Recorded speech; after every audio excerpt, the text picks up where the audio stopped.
my name is Maria Jolicoeur. Welcome to my show, Let's Talk About History. I'm here today at the Norwich's Otis Library, and the New London Historical Society is... Oh, darn.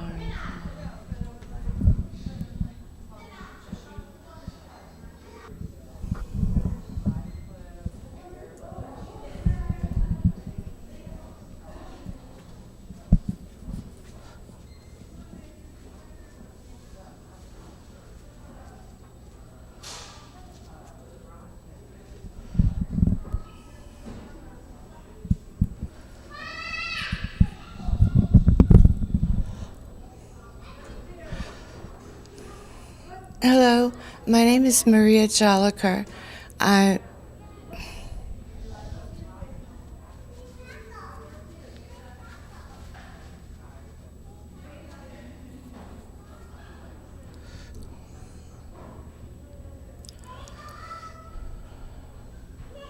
Hello, my name is Maria Jolicoeur.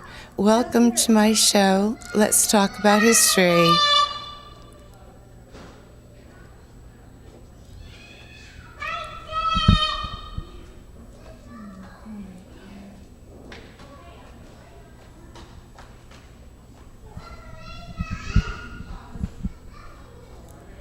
Hello, my name is Maria Jolicoeur. Welcome to my show, Let's Talk About History. I'm here today at the Norwich Otis Library, and the New London Historical Society is hosting a seminar about genealogy, and we'll go in and watch the seminar. Thank you. I hope you enjoy my show.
Hello, welcome to my show.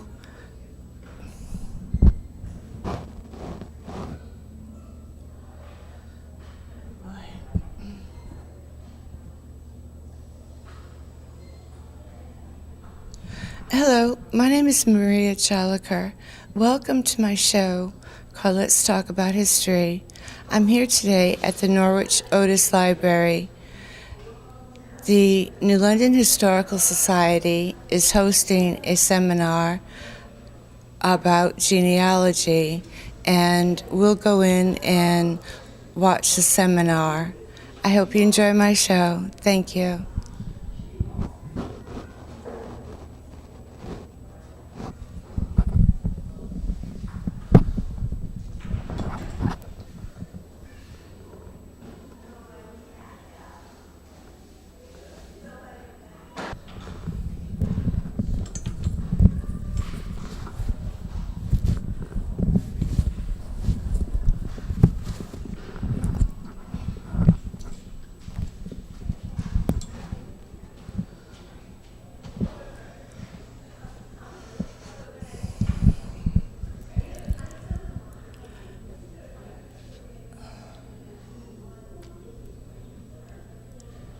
Hello, my name is Maria Jolicoeur. Welcome to my show called Let's Talk About History.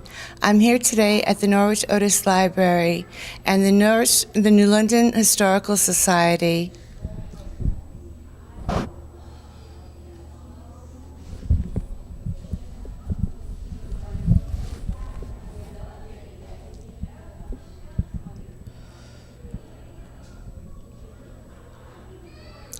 Hello, my name is Maria Jolicoeur. Welcome to my show called Let's Talk About History. I'm here today at the Norwich Otis Library. The New London Historical Society is having a seminar about the subject of genealogy, and we'll go inside and see in the community room at the Otis Library the seminar on genealogy. Thank you. I hope you enjoy my show.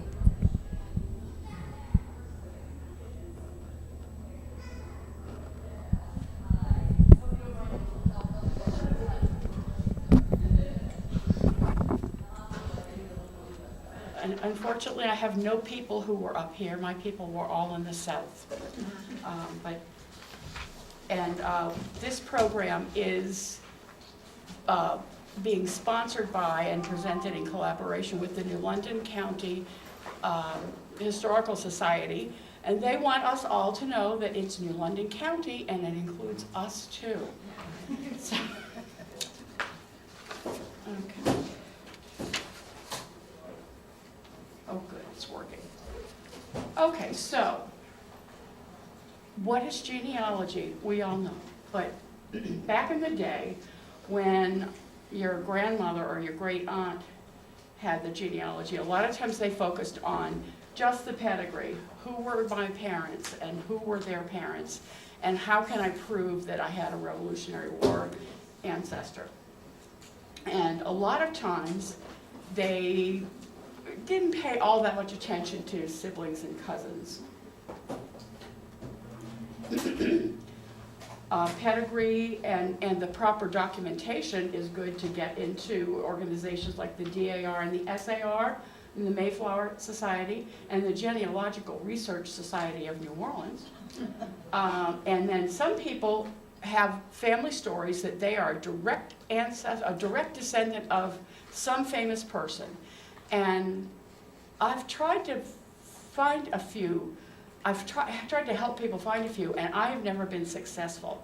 Sometimes you can find an indirect relationship, and you know, then there's always somebody who's descended directly from George Washington who had no biological children who were documented. So, but at least it gives you bragging rights. Okay, so family history is what I really practice. And it's at the nexus of genealogy and history.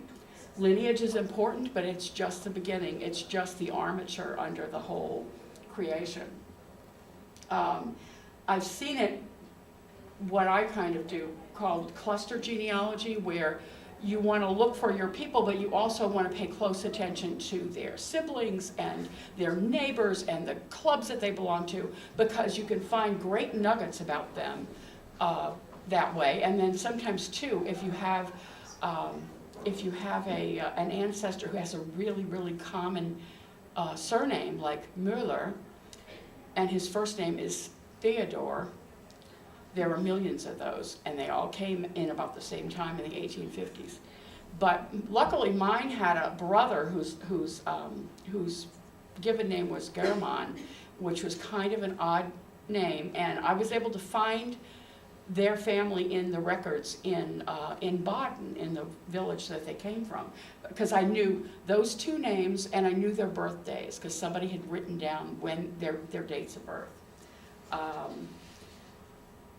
But I like the fact that by doing a little extra research, you know not only who your ancestors were, but you know about where they lived and what was going on at the time, and you can sort of see some of their experiences. And you know, I have some ladies who came in 1853 from Baden, and they had left Baden in 1850 to go to Strasbourg, and I have, you know, their working papers.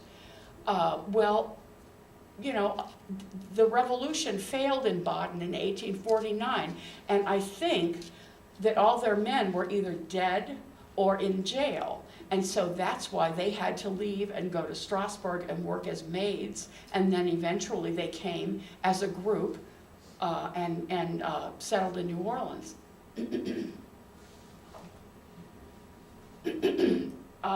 So these are some people who are with us today. the Society of Founders of Norwich, who operate the Leffingwell Museum. Richard Guidebeck is in the back. The New London County Historical Society. And Ledyard Historical Society, that's Andrea, she's in the back. The French Canadian Genealogical Society of Connecticut. The Preston Historical Society, and the Lebanon folks probably couldn't find a parking space. Okay, now, so I'm going to talk a little bit about the resources that we have, because my idea in this program was to network with each other, to find out what each other has, so that when we are helping people or working on our own projects, we have a clue as to where to go to find out different kinds of information. We are blessed to have the Edward and Mary Lord Local History and Genealogy Room, thanks to the Lord family that made a very generous donation when we were rebuilding this library. We used to have a little corner with some metal shelving, and that was our whole genealogy section. So it's really, really nice to have a great place to store everything. And for people to work. It's a very pleasant place to work. I like nothing better than to be able to go in there and focus on my stuff, and you can't hear anything that's going on in the rest of the library. So in our collection, I do have handouts that kind of summarize some of the things that we have, just in a general way, and also our microfilm collection for your interest.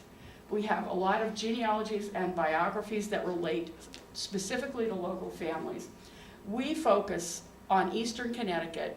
We focus most intensely on Norwich itself, and then we have materials that deal with the neighboring towns. And it used to be that they restricted it to New London County, but we're doing Windham County too, because we have a lot of people who come from towns in Windham who come looking for stuff. So we have a little something for everybody, but the closer it is to Norwich, the more resources you're going to find here. We have town and county histories. We have church histories that sometimes have lists that will mention your ancestors in them. We have vital records indexes up to about 1850 for, we have the several of the larger towns that were done, back in 1919 or 1920 by the State Historical Society, and then we also have the Barber collection. We have lots of books that have military rosters and pension indexes. We have a collection of city directories, hard copy, and also microfilm and a few microfiche that cover 1846 through 1986, and that can be really, really helpful. And lots of books relating to Eastern Connecticut. Most of the things in our collection, we've worked very hard to make sure that they're in our catalog. So you can search, you can look to see what we own by going to otislibrarynorwich.org, which is our homepage, and you can go through the catalog.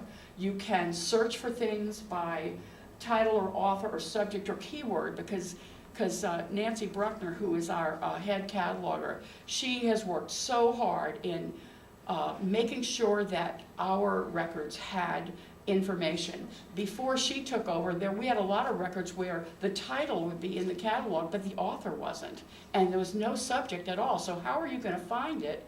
Unless you know to look for a specific title or you browse the shelves, you would never find it. But you can look from home before you come, and then you can figure out what it is you want to look at before you get here. One thing that I like to do sometimes is search by Dewey Decimal Number. All of the materials in our genealogy and local history collection, the call number starts with the letter G. So if you put Dewey Decimal System search and just put the letter G, you essentially get like a shelf list of everything that we have. So you can even, browse. The next time you're in the hospital with nothing to do, you can browse our shelves. Okay, let's see. Most of the things that we have are for use only in the library, but we do have an expanding circulating collection. We started, that was something I wanted to do a few years ago. We have some things specifically to circulate, and I thought, if the state library can circulate their second copies, why can't we? And I find usually the people who want those things, as long as they're not high school students, are the most likely to return them, because people who do research value those resources. So, and I've, never, the only person who's ever lost anything from that collection, that circulating collection that I know of, was a high school student from NFA who was doing a big paper, and his mother did buy a new copy of the book. And even if you look on our catalog and it doesn't say we have a circulating copy, it doesn't hurt to ask. Give me a phone call, and if I can work it, I might lend it to your library to be used in your library only. I might not let you take it home, but we do try to be accommodating. We have quite a few scrapbooks. You clean out your grandma's attic, and there's always a scrapbook there, and we have a number of scrapbooks that people donated that way, but we also have some that are pretty special. In memoriam is what we call this gigantic work that was done by Baria Hartman, who's called Bai. And when she was a teenager, when she was in school at NFA, Pearl Harbor, the attack on Pearl Harbor happened. And she knew two boys who had graduated from NFA who were killed in that. And it shook her world. So she started clipping things. Well, she had all kinds of clippings. Every time somebody from the area was killed and that we reported, she would do clippings. Then she started putting them in a scrapbook. And she kept going, and she kept going, and she kept going, and she went all the way through the first Gulf War. So people from Norwich or from other, towns nearby, she would put articles, she would put obituaries. Sometimes she would talk to the families and they would give copies of letters or photographs. So it's really an interesting thing. It's not like anything else if you're interested in local stuff. We have a 3-volume set of scrapbooks that were done during the bicentennial celebration, sort of how the bicentennial was observed here in the city. And we have Otis Library scrapbooks that were put together by staff that covered from the beginning to about 2003. And at that point, we had another financial crisis, and we didn't have the person who had been keeping the scrapbooks was laid off, so that was the end of that. Let's see. And then we have other scrapbooks that you might find in our catalog. Okay, we have city directories covering 1846 through 1960. I think we got through 69. And I love using city directories for my family because I go from year to year, and I track the people that I know and everybody with their surname and where they were living. And sometimes by just doing a really methodical search, you can have these epiphanies. And I have found maiden names of wives that way, using the city directories and using the census. They're also really terrific for tracking local businesses. Lots of people get really excited when they find an ad that their great-grandfather's shop took out in the city directory, and we're perfectly fine with having people make photocopies and take photographs with their iPhones. We have a little hand scanner that can be used. We have a larger sort of standard size scanner that you can also use. And they're also in the city directory. Every year they would have a section on the city, and it would have little blurbs about the schools and the churches and various companies and whatever else they thought was important that year. So they're really a wealth of information. Now we have a newspaper collection, and I just love old newspapers. They are just the favorite way to enrich what you know about your family. I found a fabulous article about one of my ancestors. He was from Switzerland, and he was a furniture maker who started the first furniture factory in the South in New Orleans. He came to the United States around 1840. And in 1938, his youngest son, by his second wife, was still alive, and he gave a fabulous interview to the Times-Picayune. And they were interviewing him about some issues he had brought up. But he brought up his father, and he talked about his father, and he was talking about some bricks, the high quality of old bricks. And his father had learned to make bricks when he was living in Strasbourg, France, after he left Switzerland. So then I knew that he had been in Strasbourg.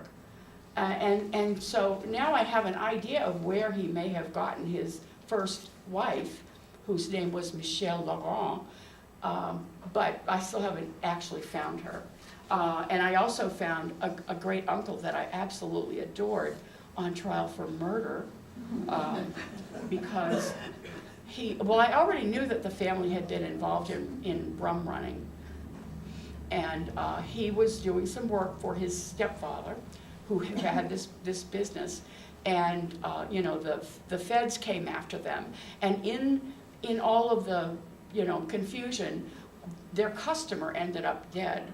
And so they arrested all of these guys who were selling alcohol illegally during Prohibition and put them on trial for murder. And then, after a couple of weeks, they did a continuance and continued it, and it never came up. So I'm figuring that either they figured out that it was the feds who killed the guy, or somebody paid enough money to get them to forget about it, because this was New Orleans and that sort of thing still happens. But in any case, I was lucky that my uncle Harry was okay. Okay. Let's see. Oh, wait a minute. Oh, so.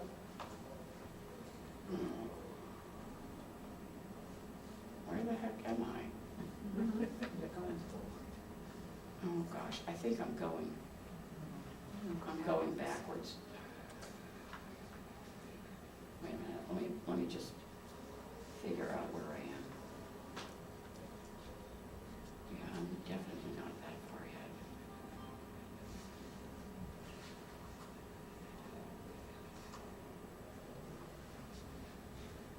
There. Okay, that's where it was. So we have